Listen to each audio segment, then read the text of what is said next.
तो Gauss theorem को हम मेनली अब यहां पर यूज करेंगे इलेक्ट्रिक फील्ड फाइंड आउट करने के लिए।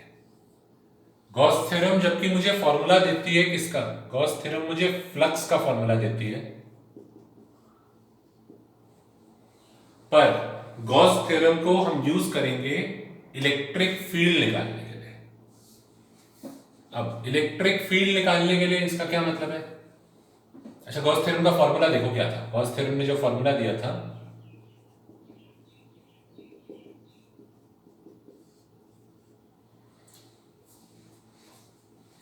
इसमें से हम यहां से ये इलेक्ट्रिक फील्ड की वैल्यू निकालेंगे। क्या मतलब है अभी आपको एग्जांपल से समझ में आएगा।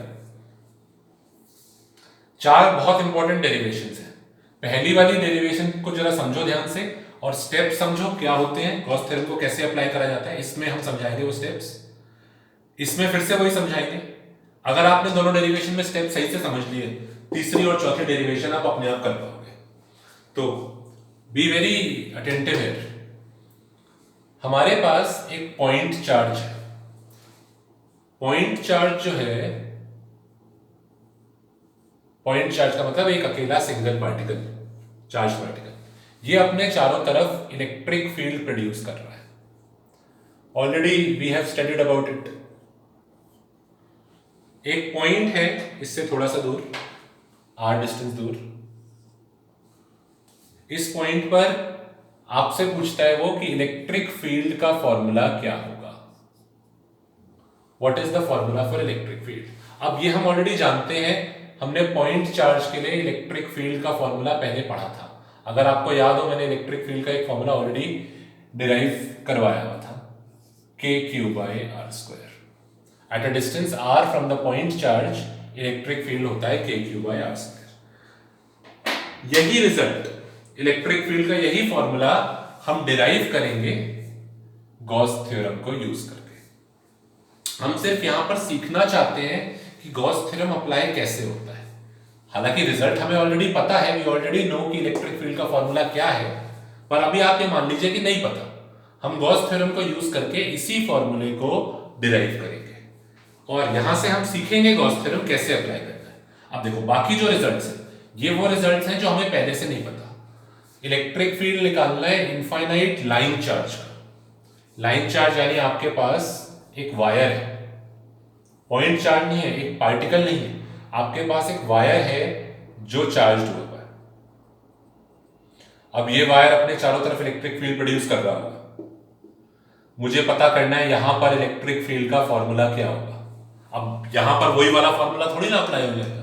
वो वाला फॉर्मूला तो तब अप्लाई होता था जब से एक सिंगल पार्टिकल होता था। यहां पर तो मेरे पास बहुत सारे पार्टिकल्स हैं, तो ऑब्वियसली इलेक्ट्रिक फील्ड का फॉर्मूला अलग होगा। ऐसे ही मेरे को एक और डेरिवेशन करनी है, infinite plane sheet charge. Sheet, आपके पास एक प्लेन शीट है बहुत बड़ी, इनफाइनाइट का मतलब it is very large, plane sheet है और वो चार्ज है। अब ये शीट अपने दोनों तरफ इलेक्ट्रिक फील्ड प्रोड्यूस कर रही होगी।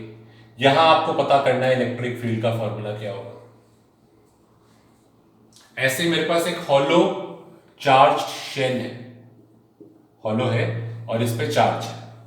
अगर ये चार्ज है तो ये इलेक्ट्रिक फील्ड प्रोड्यूस कर रहा होगा, तो मुझे पता करना है कि इलेक्ट्रिक फील्ड का क्या फॉर्मूला होगा। ये सारे डेरिवेशंस हम करेंगे by using the Gauss theorem, क्योंकि गॉस थ्योरम हमें एक आसान तरीका देती है इलेक्ट्रिक फील्ड को कैलकुलेट करने का।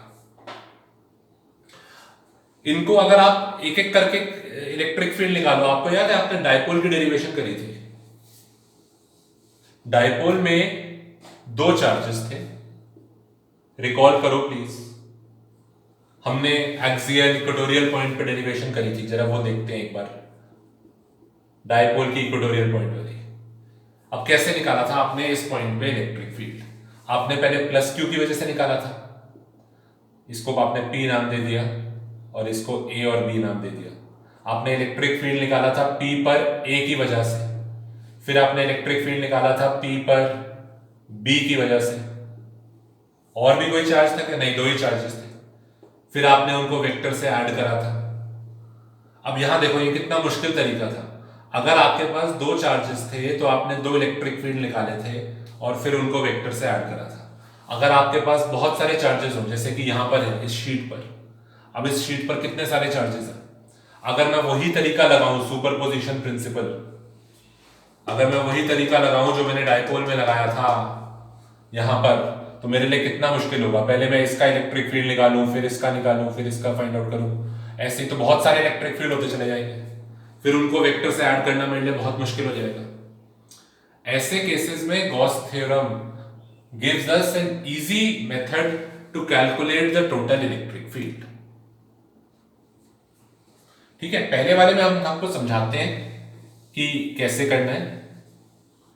हमें ऑलरेडी रिजल्ट पता है, ये रिजल्ट है, इसको चलो लिखे रहने देते हैं वहां पे। ठीक है, तो यही रिजल्ट हम डिराइव करेंगे। और स्टेप समझ लेना कि स्टेप्स कैसे होते हैं। 3 स्टेप होते हैं गॉस थ्योरम अप्लाई करने में। पहले वाली डेरिवेशन में इसको डिटेल में डिस्कस करेंगे। हमारे पास एक प्लस क्यू चार्ज है, इस प्लस क्यू चार्ज से आर डिस्टेंस दूर एक पॉइंट है। अब ये चार्ज अपने चारों तरफ इलेक्ट्रिक फील्ड प्रोड्यूस कर रहा है, ये चार्ज अपने चारों तरफ इलेक्ट्रिक फील्ड प्रोड्यूस कर रहा है।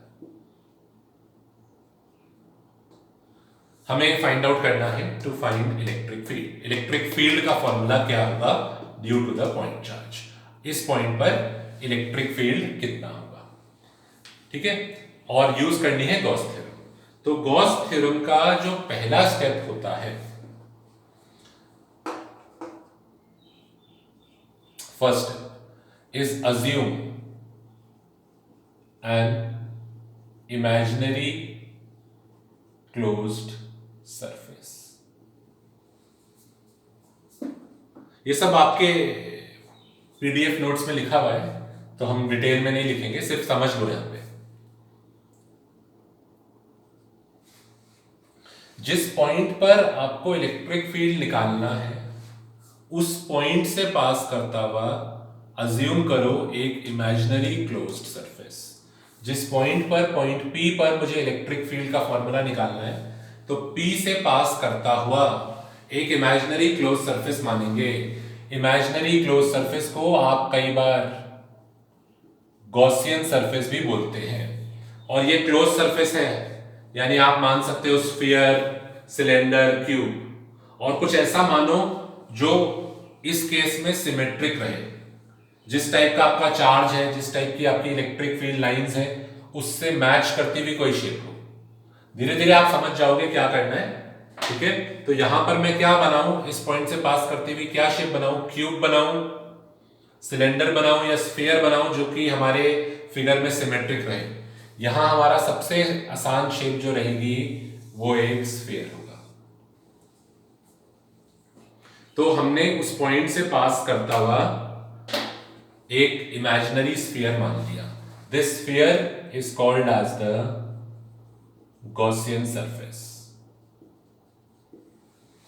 अब सेकेंड स्टेप क्या है? फर्स्ट स्टेप हो गया, सेकेंड स्टेप क्या है? सेकेंड स्टेप है to find its total flux using EDS cos theta.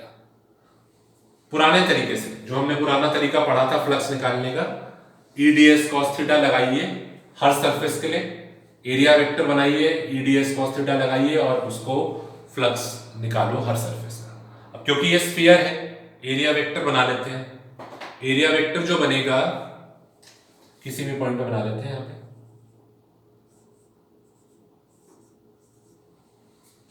आप देख रहे हैं इलेक्ट्रिक फील्ड लाइन और एरिया वेक्टर के बीच में एंगल है 0 डिग्री। तो जो टोटल फ्लक्स आ जाएगा वो आ जाएगा E। ds कितना होगा? स्फीयर में एक ही सरफेस है, ये पूरा कर्व्ड सरफेस, क्या एरिया होता है उसका? 4 पाई r स्क्वायर, और एंगल E और ds के बीच का एंगल 0 डिग्री, cos 0 1 हो गया। तो टोटल फ्लक्स आ गया E 4 पाई r स्क्वायर। अच्छा, E की वैल्यू नहीं डालनी है आपको। इलेक्ट्रिक फील्ड का फॉर्मूला हम मान के चल रहे हैं, मुझे नहीं पता इलेक्ट्रिक फील्ड का फॉर्मूला ही तो मुझे डिराइव करना है। To find the electric field due to a point charge, मुझे इलेक्ट्रिक फील्ड का फॉर्मूला डिराइव करना है। तो स्टेप 2 हो गया। अब step 3 according to Gauss theorem. Gauss theorem क्या कहती है? गॉस थ्योरम कहती है कि किसी भी सरफेस का, क्लोज्ड सरफेस का जो टोटल फ्लक्स होगा वो बराबर होगा 1/ε0 इनटू चार्ज एनक्लोज्ड के। तो अभी हम टोटल फ्लक्स निकाल चुके हैं। हमारा गॉसियन सरफेस जो है, जो स्फीयर है, उसका मैं टोटल फ्लक्स निकाल चुका हूं। तो अब हम गॉस थ्योरम अप्लाई कर देते हैं। गॉस थ्योरम के हिसाब से ये जो टोटल फ्लक्स है ये किसके बराबर होना चाहिए? 1/ε0 इनटू चार्ज एनक्लोज्ड। तो कर दीजिए, E4πr² इज 1/ε0 इनटू कितना चार्ज है जो आपके गॉसियन सरफेस के अंदर है, प्लस Q। तो Q आ गया ना, फिर यहां से आप E निकाल लीजिए, 4πr² नीचे ले जाओ, Q/4πε0r²। कैसे सिंप्लीफाई कर सकते हो? इसको ऐसे लिख लो। अब क्या होगा? अब आप इस 1/4πε0 को K बोल सकते हैं। तो इलेक्ट्रिक फील्ड का आपका फॉर्मूला आ जाएगा KQ/r²। ये देखो, ये वही रिजल्ट है जो आपको पहले से पता था। इलेक्ट्रिक फील्ड अगर एक चार्ज पार्टिकल अपने चारों तरफ प्रोड्यूस करता है तो r डिस्टेंस पर इलेक्ट्रिक फील्ड का फॉर्मूला होता है KQ/r²। तो ये अभी हमने डिराइव करा बाय यूजिंग गॉस थ्योरम।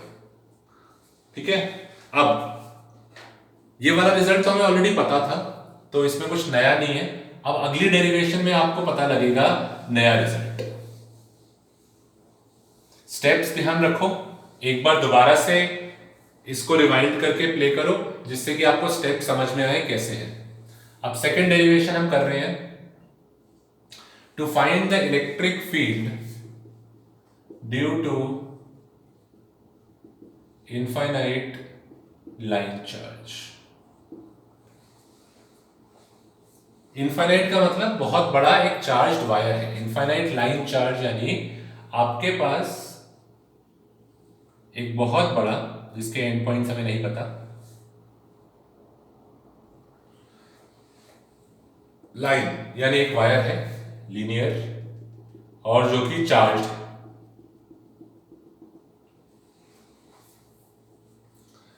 और अगर ये वायर चार्ज्ड है तो ये अपने चारों तरफ इलेक्ट्रिक फील्ड प्रोड्यूस कर रहा होगा। इलेक्ट्रिक फील्ड लाइंस वायर से पॉजिटिव चार्ज से स्टार्ट होंगी, इंफिनिटी तक जारी होंगी। ये इसका इलेक्ट्रिक फील्ड होगा। अगर आप इसको फ्रंट से देखते हैं, फ्रंट व्यू इसका देखो अगर, तो कुछ ऐसा होगा। ये वायर है और ये चार्ज है, तो ये अपने चारों तरफ इस तरीके से इलेक्ट्रिक फील्ड प्रोड्यूस कर रहा होगा। ठीक है ना, ये वो वाला वायर बनाया हुआ है। इस वायर से, ये जो वायर है चार्ज है, तो इस वायर से इलेक्ट्रिक फील्ड लाइंस निकल रही हैं।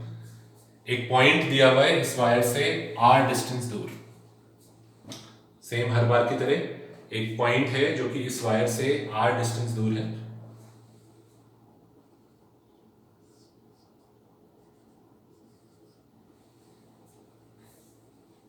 आपको फाइंड आउट करना है कि इस पॉइंट पर इलेक्ट्रिक फील्ड का फॉर्मूला क्या होगा। What is the result for electric field at this point. अब ये वाला रिजल्ट हमें पहले से नहीं पता। हमने जो डेरिवेशंस करी थी वो सिर्फ एक सिंगल चार्ज पार्टिकल के लिए थी। ये एक चार्ज पार्टिकल नहीं है, यहाँ पर बहुत सारे चार्जेस हैं। इसको आप बोलेंगे इनफाइनाइट लाइन चार्ज, या आप बोल सकते हैं लीनियर चार्ज। तो we don't know what is the formula for electric field. हमें इलेक्ट्रिक फील्ड का फॉर्मूला ही तो पता करना है। ठीक है, कैसे करेंगे? गॉस थ्योरम के 3 स्टेप्स इस वाले में और करते हैं, तो इसके बाद वाली जो डेरिवेशंस है वो फिर आपको अपने आप ही समझ में आने लगेंगी। तो पहला स्टेप क्या था? पहला स्टेप था अज्यूम इमेजिनरी गॉसियन सरफेस, उस पॉइंट से पास करता हुआ एक इमेजिनरी सरफेस हमें मानना पड़ेगा। क्लोज सरफेस होना चाहिए, स्फीयर, सिलेंडर, क्यूब, कुछ ऐसा जो इस शेप के साथ मैच करे। यहां पर हम ले सकते हैं इस बार एक सिलेंडर,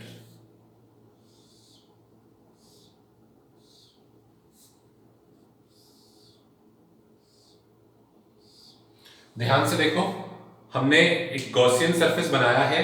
गॉसियन सरफेस उस पॉइंट से जरूर पास करना चाहिए जिस पॉइंट पर हमें इलेक्ट्रिक फील्ड निकालना था, और सिमेट्रिक होना चाहिए। अगर गॉसियन सरफेस वायर से r डिस्टेंस ऊपर है तो r डिस्टेंस नीचे भी है, यानी जो वायर है वो बिल्कुल उस सिलेंडर के सेंटर में से पास हो रहा है। ये एक आपने इमेजिनरी ग्रीन कलर का सिलेंडर माना है। This cylinder is called as the imaginary Gaussian surface. First step पूरा हो गया, बना लिया हमने सिलेंडर। अब सेकंड स्टेप जो है, सेकंड स्टेप में हमें फाइंड टोटल फ्लक्स, हमें इस सिलेंडर का टोटल फ्लक्स निकालना है पुराने तरीके से, यानी E.ds वाले तरीके से। और जितने भी सरफेसेस हैं उन सब के लिए E.ds लगाकर उसको ऐड करना है। सिलेंडर में हम जानते हैं 3 सरफेसेस हैं, तो 3 बार हमें ये फॉर्मूला लगाना पड़ेगा और तीनों को ऐड करके हमें टोटल फ्लक्स निकालना पड़ेगा। ये हमारा सेकंड स्टेप होता है कि आप हर सरफेस के लिए अलग अलग फॉर्मूला लगाकर फ्लक्स फाइंड आउट करो। तो चलिए देखते हैं। सबसे पहले एक ये वाला सरफेस हो गया, इसका एरिया वेक्टर बना देते हैं। सिलेंडर पर हम आपको ऑलरेडी एक न्यूमेरिकल करा चुके हैं, तो आपको पता होगा एरिया वेक्टर कैसे बनेगा। इस सरफेस का एरिया वेक्टर इस तरफ आएगा, ds1। दूसरा जो सरफेस होगा,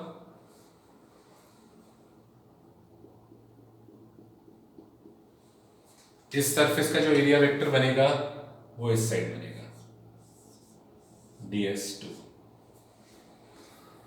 और तीसरा सरफेस जो होता है वो सिलेंडर का कर्व्ड सरफेस होता है।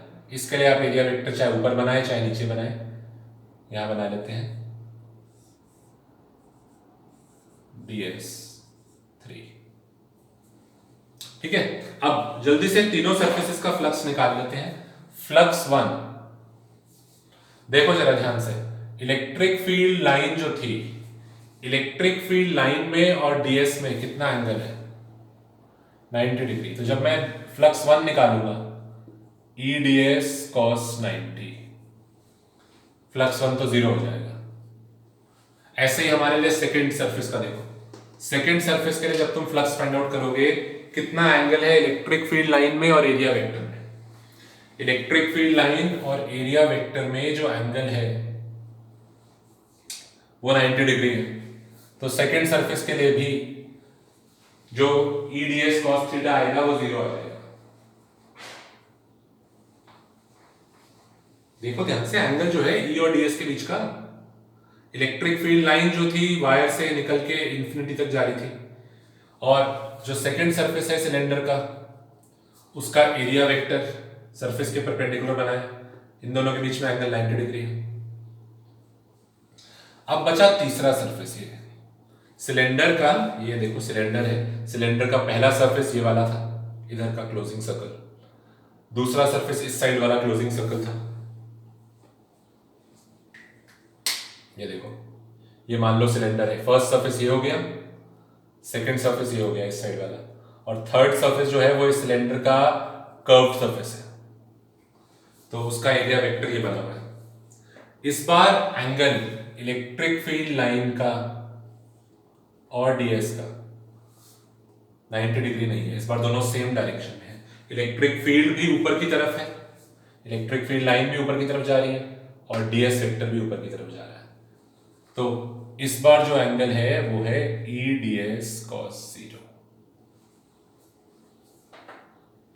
ठीक है, देखते हैं, इसको सॉल्व करना पड़ेगा। E कितना है, इलेक्ट्रिक फील्ड का फॉर्मूला ही तो हमें डिराइव करना है, तो वो तो पता नहीं है अभी। E ds सिलेंडर का कर्व्ड सरफेस, सिलेंडर का जो कर्व्ड सरफेस एरिया है उसके लिए आपको सिलेंडर की लेंथ अज्यूम करनी पड़ेगी, L मान लेते हैं। लेट अस से जो सिलेंडर है इसकी लेंथ L है और इसका रेडियस R है। तो जो सिलेंडर का कर्व्ड सरफेस एरिया होता है दैट इज 2 पाई RL। ठीक है, तो फर्स्ट सरफेस का फ्लक्स 0 है, सेकंड सरफेस का फ्लक्स भी 0 है, थर्ड सरफेस का फ्लक्स है E इंटू 2 पाई RL। तो इन तीनों को ऐड कर देते हैं, यहां से हमें टोटल फ्लक्स मिल गया E इंटू 2 पाई RL। तो हमने 2 स्टेप्स पूरे हो गए हैं।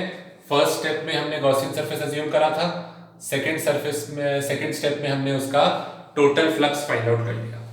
अब जो थर्ड स्टेप होता है वहां पर हम गॉस थ्योरम को अप्लाई करते हैं। गॉस थ्योरम क्या कहती है कि जो क्लोज्ड सरफेस का टोटल फ्लक्स होगा E dot ds integral circle, यानी क्या चीज, टोटल फ्लक्स, वो बराबर होना चाहिए 1/ε0 इंटू चार्ज इनक्लोज्ड। तो जो हमारा टोटल फ्लक्स आया है इसको स्टेप 3 में, इन द थर्ड स्टेप, हम इसको बराबर कर देंगे 1/ε0 इंटू चार्ज इनक्लोज्ड। स्टेप 3 में हमें क्या करना होता है कि जो टोटल फ्लक्स हमने स्टेप 2 में निकाला है उसको आप according to Gauss theorem the total flux is equal to 1/ε0 into charge enclosed, तो उसके बराबर कर दो। बस अब आपको थोड़ा सा ये देखना पड़ेगा कि यहां पर चार्ज इनक्लोज्ड कितना है। चार्ज इनक्लोज्ड में मैंने आपको बताया था जो बाहर वाले चार्जेस हैं सिलेंडर के वो इंक्लूड नहीं होते, जो चार्जेस बाहर है वो इंक्लूड नहीं होते। हमें सिर्फ वो वाले चार्जेस कंसिडर करने हैं जो सिलेंडर के अंदर है, यानी ये वाले।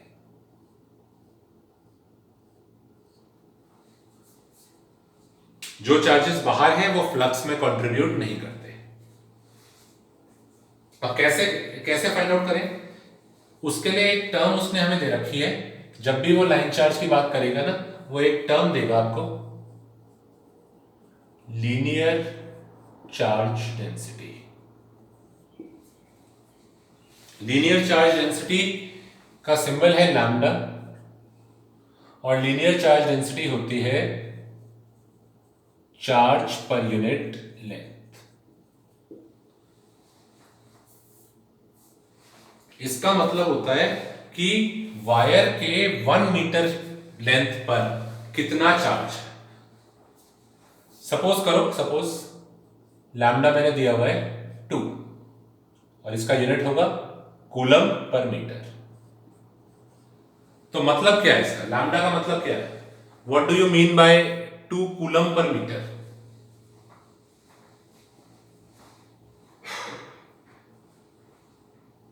इसका मतलब ये है कि वायर की जो 1 मीटर लेंथ होगी, अगर मैं वायर की 1 मीटर लेंथ कंसिडर करूं तो उसमें 2 कूलम चार्ज होगा फॉर एवरी 1 मीटर लेंथ, यानी 1 मीटर लेंथ में जो चार्ज होगा it will be 2 coulomb. Linear charge density का मतलब होता है कि 1 मीटर में 1 मीटर लेंथ पे, वायर की अगर 1 मीटर लेंथ होती तो उस पर कितना चार्ज होता,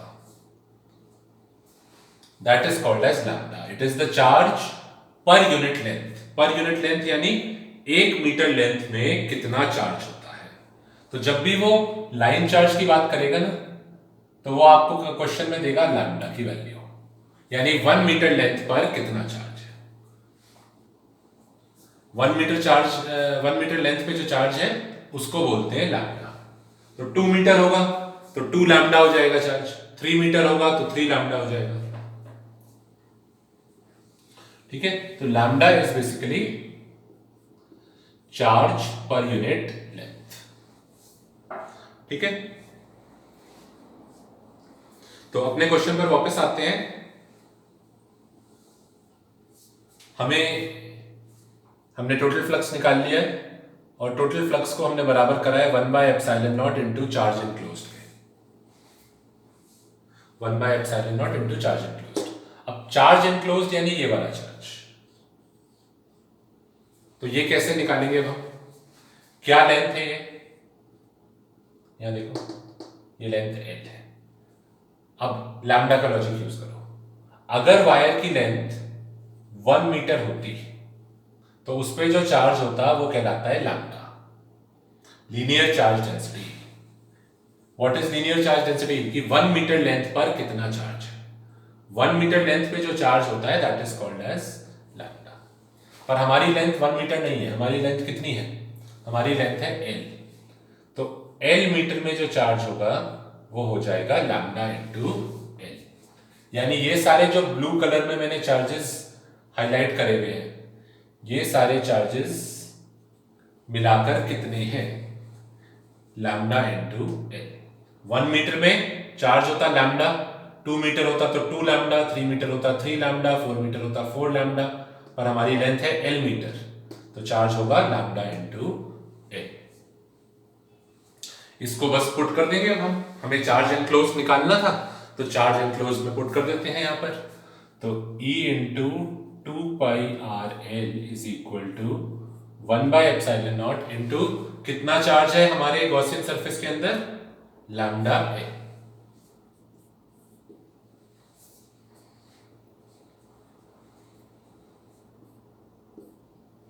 तो यहां से इलेक्ट्रिक फील्ड का फॉर्मूला आ जाएगा। क्या फॉर्मूला आता है यहां से इलेक्ट्रिक फील्ड का? Lambda upon 2 pi epsilon naught r. देखो ये अलग फॉर्मूला है, पॉइंट चार्ज वाला फॉर्मूला नहीं है, ये के क्यू बाय आर स्क्वायर नहीं है, उससे डिफरेंट रिजल्ट आ रहा है।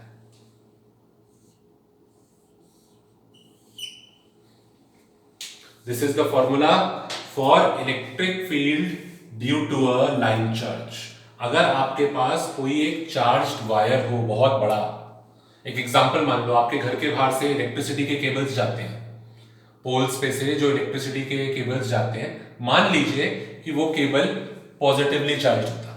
अब वो केबल की लेंथ तो बहुत बड़ी है, तो मैं उसको मान सकता हूं एक इनफाइनाइट लाइन चार्ज की तरह।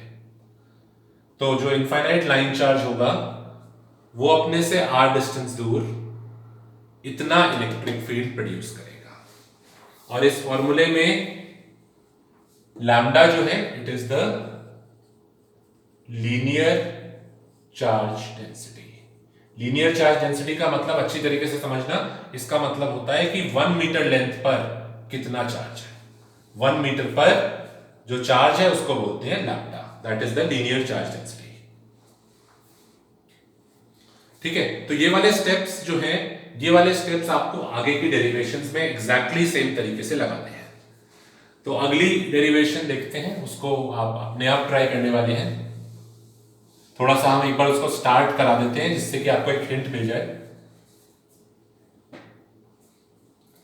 तो नेक्स्ट डेरिवेशन है to find electric field due to infinite plane sheet charge.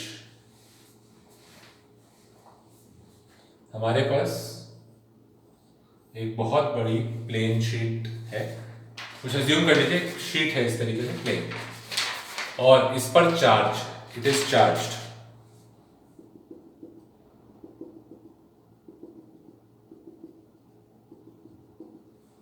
अब अगर ये चार्ज है तो ये इलेक्ट्रिक फील्ड प्रोड्यूस करेगी।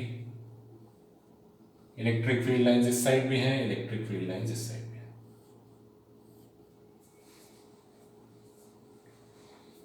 हमारे को एक पॉइंट दिया हुआ है इस शीट से r डिस्टेंस दूर, ये एक पॉइंट है। इस पॉइंट पर क्या प्रोड्यूस हुआ हुआ है? इलेक्ट्रिक फील्ड प्रोड्यूस हुआ हुआ है। किसने करा हुआ है? शीट ने। हमें पता करना है कि इलेक्ट्रिक फील्ड का फॉर्मूला क्या होगा।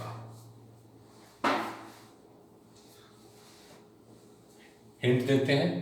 फर्स्ट स्टेप होता है अज्यूम इमेजिनरी गॉसियन सरफेस। क्या शेप बना लें इस बार? फिर से हम एक सिलेंडर बना लेते हैं। सिमेट्रिक होना चाहिए, जितना एक साइड है उतना दूसरी साइड भी होना चाहिए। तो देखो इस बार जो सिलेंडर बन रहा है किस तरीके से बनेगा।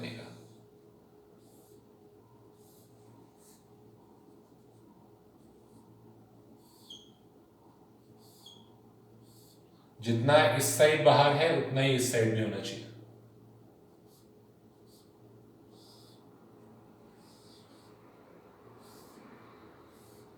ये देखो, ये हमारा गॉसियन सरफेस है। ये गॉसियन सरफेस ऐसा है जो आपकी शीट को कट करके दूसरी साइड भी जा रहा है। कुछ इस तरीके से मान लीजिए कि ये आपकी शीट थी जो कि चार्ज थी, यहां पर एक पॉइंट था जिस पे आपको इलेक्ट्रिक फील्ड निकालना था। तो आपने जो गॉसियन सरफेस माना है वो कुछ ऐसा माना है, it is something like this, something like this. Cylindrical Gaussian surface है ये, आर डिस्टेंस आगे है तो आर डिस्टेंस पीछे भी है। This is the plane charge sheet and this is the Gaussian surface. Cylindrical shape का गॉसियन सरफेस है। इस गॉसियन सरफेस में 3 पार्ट्स हैं, एक इधर का सर्कल, एक इस साइड का सर्कल और एक इसका कर्व सरफेस एरिया। तो फर्स्ट स्टेप पूरा हो गया। अब सेकंड स्टेप बताओ क्या होगा। सेकंड स्टेप में आपको टोटल फ्लक्स निकालना है। 3 सरफेसेस हैं सिलेंडर के, तो तीनों के लिए आपको EDS cos थीटा लगाना पड़ेगा। तीनों सरफेसेस को हम हाईलाइट कर लेते हैं। पहला सरफेस ये है, इसका एरिया वेक्टर, तीनों सरफेसेस के आपको एरिया वेक्टर बनाने होंगे।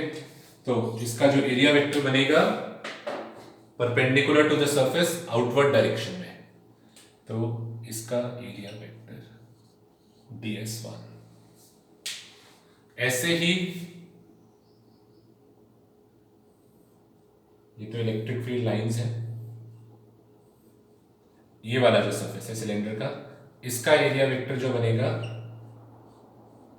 ये होगा DS2। और तीसरा सरफेस जो होता है सिलेंडर का वो उसका कर्व्ड सरफेस एरिया होता है, ये वाला। इसका एरिया वेक्टर आप किसी भी साइड यहां बना दो, चाहे इधर बना दो, सरफेस के परपेंडिकुलर बाहर की तरफ, DS3। ठीक है। और ये मान लीजिए कि ये जो सर्कल है इसका area, let us call the area of this circle as A। तो सिलेंडर का ये वाला सर्कल भी सेम ही एरिया का होगा, तो इस सर्कल का एरिया भी A हो जाएगा। ठीक है, पाई आर स्क्वायर नहीं बोल रहे क्योंकि R इस सर्कल का रेडियस नहीं है। ये मिस्टेक मत करिएगा, इस सर्कल के एरिया को पाई आर स्क्वायर मत बोलना, क्योंकि R सिंबल हमने इस डिस्टेंस के लिए लिया हुआ है। हमें जिस पॉइंट पर इलेक्ट्रिक फील्ड निकालना था उस पॉइंट का शीट से जो डिस्टेंस है मैंने उसको R बोला हुआ है। तो अभी सिंप्लिसिटी के लिए इस सर्कल के एरिया को A बोल दिया, इस वाले का भी A हो जाएगा। तो अब देखते हैं फर्स्ट सरफेस का फ्लक्स कितना आता है, सेकेंड सरफेस और थर्ड सरफेस। फर्स्ट सरफेस ये वाला EDS cos theta, EDS cos कितना एंगल है इलेक्ट्रिक फील्ड लाइन में, ध्यान से देखो figure. Electric field line black colour में बनी हुई है, शीट पे पॉजिटिव चार्ज है, शीट पे से पॉजिटिव चार्ज की वजह से इलेक्ट्रिक फील्ड लाइन बाहर की तरफ जा रही है, और इस सरफेस का एरिया वेक्टर एंगल है 0 डिग्री। cos 0 1 हो गया, तो फ्लक्स आ गया EDS। कितना होगा E तो हमें नहीं पता, और DS यानी इसका एरिया क्या बोला हुआ है A, तो फ्लक्स हो गया EA। अब सेकेंड सरफेस का फ्लक्स फाइंड आउट करते हैं। यहां पर ध्यान दो, electric field line positive charge से निकलकर बाहर जा रही है इंफिनिटी की तरफ, और इस सरफेस का जो एरिया वेक्टर है, ध्यान से देखो, electric field line positive charge से निकल के इंफिनिटी पे जा रही है, और इस सिलेंडर का, इस सरफेस का एरिया वेक्टर, एंगल इनके बीच में 0 डिग्री है, तो जो फ्लक्स आएगा वो आ जाएगा EDS। इलेक्ट्रिक फील्ड E है, क्योंकि ये वाला पॉइंट R डिस्टेंस दूर था, तो ये वाला पॉइंट भी R डिस्टेंस दूर है, सिमेट्रिक शिफ्ट ली है। अगर उस पॉइंट पे इलेक्ट्रिक फील्ड की वैल्यू E थी तो इस पॉइंट पे भी इलेक्ट्रिक फील्ड की वैल्यू E ही होगी, क्योंकि जैसे वो R डिस्टेंस दूर था, ये वाला पॉइंट भी शीट से R डिस्टेंस दूर है, तो यहां पर भी इलेक्ट्रिक फील्ड E होगा, और सिलेंडर का एरिया यहां पर सेम ही रहेगा A। थर्ड सरफेस के लिए ई और ds के बीच में एंगल 90 डिग्री होगा, तो फ्लक्स 0 आ जाएगा। तो जो टोटल फ्लक्स आ गया वो आ गया 2EA। ठीक है। और स्टेप 3 में हम टोटल फ्लक्स को अकॉर्डिंग टू गॉस थ्योरम बराबर कर देते हैं। स्टेप 3 में 1/ε0 इनटू चार्ज एनक्लोज्ड। अगर आपने एक बार स्टेप समझ लिए ना, तो हर डेरिवेशन में वही स्टेप्स रिपीट हो रही है। अज्यूम इमेजिनरी गॉसियन सरफेस, फिर टोटल फ्लक्स निकालना है, और फिर टोटल फ्लक्स को Q/ε0 के बराबर कर दिया। अब लास्ट जो चीज यहां पर आई वो ये है कि charge enclosed. Again charge enclosed वो वाले चार्जेस हैं जो आपके सिलेंडर के अंदर होंगे। ये जो मेरा ग्रीन कलर का सिलेंडर है, ये आपके शीट को कट करके जा रहा है अंदर से, तो जो चार्जेस इसके अंदर आएंगे वो वाले, बाहर वाले चार्जेस नहीं, सिलेंडर के बाहर वाले चार्जेस नहीं, सिर्फ वो वाले चार्जेस जो सिलेंडर के अंदर आएंगे, चार्ज एनक्लोज्ड। वो कैसे निकालेंगे? इस बार हमें एक टर्म दी होती है sigma, called as surface charge density. Sigma होता है चार्ज पर यूनिट एरिया। जैसे पिछली बार लैम्डा था चार्ज पर यूनिट लेंथ, इस बार होता है चार्ज पर यूनिट एरिया। इस सिग्मा का ऐसा यूनिट होगा कूलम पर मीटर स्क्वायर। तो आप चार्ज निकाल सकते हो यहां से, इसका फॉर्मूला हो जाएगा, क्रॉस मल्टीप्लाई कर दीजिए, सिग्मा इनटू एरिया। मेरे को जितने रीजन पे चार्ज निकालना है, मेरे को इस रीजन का चार्ज निकालना है। क्या एरिया है इस रीजन का? अगर इस सर्कल का एरिया ए था तो इस रीजन का एरिया भी ए है, तो जो चार्ज आएगा वो आएगा सिग्मा ए। यानी आपकी शीट पर इस रीजन में जो चार्ज है, हमें बाहर वाले चार्जेस को इंक्लूड नहीं करना है, हमें सिर्फ उस रीजन का करना है जो सिलेंडर के अंदर आ रहा है। इस सर्कल का एरिया, ये जो सर्कुलर रीजन बन रहा है, इसका एरिया हमने ए लिया था, तो ये एरिया भी ए ही तो रहेगा। तो सिग्मा होता है Q/A, क्रॉस मल्टीप्लाई कर दो, चार्ज आ गया सिग्मा इनटू ए। तो ये वो चार्ज है जो आपका गॉसियन सरफेस के अंदर एनक्लोज्ड है। इसको पुट कर देते हैं अपने फॉर्मूले में, चार्ज एनक्लोज्ड की जगह। तो 2EA is equal to 1/ε0 into sigma A. यहां से अब आप इलेक्ट्रिक फील्ड कैलकुलेट कर सकते हैं, कितना आएगा। यहां से हमारा जो इलेक्ट्रिक फील्ड का फॉर्मूला आता है वो आ जाएगा सिग्मा बाय, ये 2 नीचे ले जाइए, एप्सिलॉन, सिग्मा बाय 2ε0। ठीक है, समझ में आया? एक बहुत बहुत बहुत इंपॉर्टेंट ऑब्जर्वेशन, एक बार तो नहीं समझ में आया तो एक बार इसको दोबारा से देख लो। और अब रिजल्ट में एक बहुत इंपॉर्टेंट ऑब्जर्वेशन देखते हैं कि ये जो इलेक्ट्रिक फील्ड है ये आर डिस्टेंस पे डिपेंड ही नहीं कर रहा। फॉर्मूले में देखिए फाइनल आर तो आ ही नहीं रहा, यानी अगर डिस्टेंस आर 1 मीटर हो या 2 मीटर हो या 3 मीटर हो, मैं शीट से 1 मीटर दूर हूं या 10 मीटर दूर हूं, आर तो आता ही नहीं फॉर्मूले में। यानी इलेक्ट्रिक फील्ड की वैल्यू इस पॉइंट पे देखें या इस पॉइंट पे देखें या इस पॉइंट पे देखें, आइडियली हम तो ये सोचते थे कि जितना दूर जाएंगे, जैसे जैसे शीट से दूर जाएंगे, ये चार्ज शीट है आपके पास, चार्ज शीट के पास होंगे तो इलेक्ट्रिक फील्ड ज्यादा होगा, दूर जाएंगे कम हो जाएगा, और दूर जाएंगे कम हो जाएगा, पर आर के साथ रिलेशन है ही नहीं। जैसे आपका पॉइंट चार्ज का इलेक्ट्रिक फील्ड होता है, पॉइंट चार्ज के लिए जो इलेक्ट्रिक फील्ड का फॉर्मूला होता है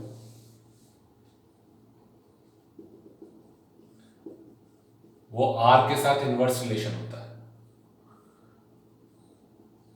पॉइंट यहां पर है और दूर चले गए तो आर की वैल्यू बढ़ गई, आर की वैल्यू बढ़ गई तो इलेक्ट्रिक फील्ड कम हो गया। पॉइंट चार्ज के लिए ये फॉर्मूला था। पर यहां पर देखो आर पे डिपेंड नहीं करता, does not depend on r. यानी अगर आपके पास कोई शीट है वेरी लार्ज, इस पॉइंट पर अगर आप देखें चाहे इस पॉइंट पर देखें, इलेक्ट्रिक फील्ड की जो स्ट्रेंथ होगी दोनों पॉइंट्स पर सेम होगी। क्या कहलाता है ऐसा इलेक्ट्रिक फील्ड जिसकी वैल्यू सेम रहती है? It is called as a uniform electric field. आप इसको पैरेलल लाइन से रिप्रेजेंट करते हैं।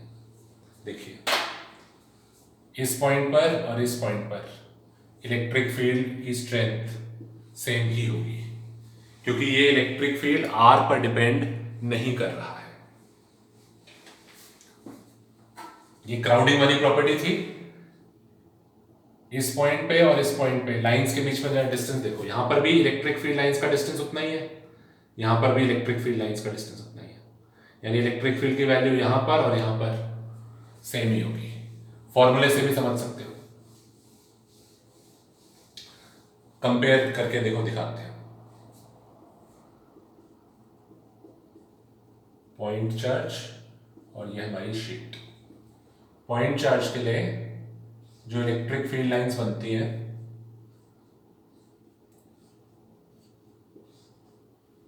अगर मैं पॉइंट लेता हूं ये ए और ये बी, ठीक है। अब किस पॉइंट पर इलेक्ट्रिक फील्ड ज्यादा होगा, दो तरीके से इसको एक्सप्लेन कर लेते हैं। एक तो पॉइंट चार्ज का पहले तो फॉर्मूला बताओ, KQ बाय आर स्क्वायर, क्योंकि B डिस्टेंस दूर है, B के लिए R बड़ा होगा तो B पर इलेक्ट्रिक फील्ड कम आएगा। A जो है वो पास है, R की वैल्यू छोटी होगी तो इलेक्ट्रिक फील्ड A पर ज्यादा होगा। इसको क्राउडिंग वाली प्रॉपर्टी से भी समझ सकते हो, क्योंकि A पर इलेक्ट्रिक फील्ड लाइंस पास पास है, A पर इलेक्ट्रिक फील्ड लाइंस पास पास है तो A पर इलेक्ट्रिक फील्ड ज्यादा होगा। B पर लाइनें दूर दूर चली गई तो इलेक्ट्रिक फील्ड कम हो जाएगा, ठीक है। ऐसा इलेक्ट्रिक फील्ड कहलाता है नॉन यूनिफॉर्म इलेक्ट्रिक फील्ड। अब बात करते हैं शीट की, जो अभी हमने रिजल्ट डिराइव करा है। इस बार जो इलेक्ट्रिक फील्ड लाइंस बनेंगी वो इक्वी स्पेस्ड पैरेलल लाइंस बनेंगी। इस बार देखो, अगर आपके पास पॉइंट A है और पॉइंट B है, फॉर्मूला क्या है इलेक्ट्रिक फील्ड का? Sigma bye 2 epsilon not. फॉर्मूले से समझो, इलेक्ट्रिक फील्ड डिस्टेंस पर डिपेंड ही नहीं करता। डिस्टेंस कम हो चाहे ज्यादा हो कोई फर्क नहीं पड़ता, यानी दोनों पॉइंट्स पर इलेक्ट्रिक फील्ड सेम आएगा। और इसको क्राउडिंग वाली प्रॉपर्टी से समझो। किस पॉइंट पे क्राउडिंग हो रही है? जो स्पेसिंग A पर है वही स्पेसिंग B पर है। फर्क देखो यहां पे A पर जो स्पेसिंग थी दो लाइनों के बीच में और B पर जो स्पेसिंग थी, इस बार देखो A पर और B पर स्पेसिंग बराबर है, यानी इलेक्ट्रिक फील्ड दोनों पॉइंट्स पर बराबर है। ऐसा इलेक्ट्रिक फील्ड कहलाता है यूनिफॉर्म इलेक्ट्रिक फील्ड। कैसे प्रोड्यूस होता है uniform electric field? From a large plane sheet charge. Point charge का इलेक्ट्रिक फील्ड यूनिफॉर्म नहीं होता, वो R के साथ इनवर्सली प्रोपोर्शनल होता है, ठीक है। ऐसे लाइन चार्ज का आप सोचो, लाइन चार्ज भी आज करा था हमने। लाइन चार्ज का जो इलेक्ट्रिक फील्ड है वो यूनिफॉर्म होगा, नॉन यूनिफॉर्म होगा, दूर जाने पर कम होगा या सेम रहेगा, ठीक है। तो वो सोच लीजिए, उसको मुझे कमेंट्स में बताइएगा। आपने कमेंट्स में इसका आंसर बताना है कि जो लाइन चार्ज का इलेक्ट्रिक फील्ड था वो यूनिफॉर्म था या नॉन यूनिफॉर्म था, ठीक है। और एक डेरिवेशन अब आप लोग अपने आप ट्राई करना घर पे, हॉलो शेल वाली, वो हम अपने नेक्स्ट क्लास में डिस्कस करेंगे। जो तरीके आज बताए उसको रिवाइज करो। कोई डेरिवेशन रट के नहीं करनी है आपने कि बस हमने कराया और आपने लिखा रट लिया। डेरिवेशन समझो और उसको समझकर होलो शेल वाली डेरिवेशन अपने आप ट्राई करो। ठीक है, नेक्स्ट क्लास में वो डिस्कस करेंगे फिर। Okay, thank you.